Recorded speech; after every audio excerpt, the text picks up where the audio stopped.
সমালোচনায় ভীত না হয়ে দেশ ও মানুষের কল্যাণে কাজ করার আহ্বান জানিয়েছেন প্রধানমন্ত্রী শেখ হাসিনা। বলেছেন, সারা দেশে ছড়িয়ে ছিটিয়ে থাকা মেধাবীদের খুঁজে বের করে দেশের কাজে লাগানোই সরকারের লক্ষ্য। সৃজনশীল মেধা অন্বেষণ পুরস্কার দিয়ে এসব বলেন প্রধানমন্ত্রী শেখ হাসিনা। সৌমিত্র মজুমদারের প্রতিবেদন। সারা দেশ থেকে প্রতিভাবান ছাত্রছাত্রী খুঁজে বের করতে সরকারের একটি উদ্যোগ সৃজনশীল মেধা অন্বেষণ পুরস্কার, যা শুরু হয় ২০১৩ সাল থেকে।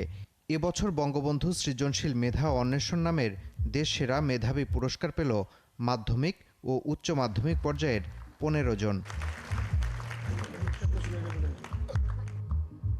এছাড়া সারা দেশের উচ্চ শিক্ষা পর্যায়ের মেধাবী ২১ জন শিক্ষার্থীর হাতে বঙ্গবন্ধু শেখ মুজিব স্কলার অ্যাওয়ার্ড তুলে দেন প্রধানমন্ত্রী শেখ হাসিনা।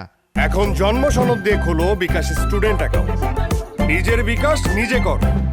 একই সাথে অসচ্ছল মেধাবী শিক্ষার্থীদের উপবৃত্তি ও টিউশন ফি কার্যক্রমের উদ্বোধন করেন প্রধানমন্ত্রী।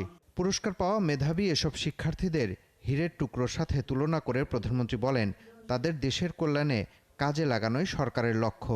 জায়গা অনেক হীরার টুকরো ছড়িয়ে আছে, সেগুলি কুড়িয়ে আনা, এটাই আমাদের মূল উদ্দেশ্য, এবং সেই জন্যই এই ট্রাস্ট ফান্ডের মাধ্যমে আমরা সাহায্য দিয়েছি।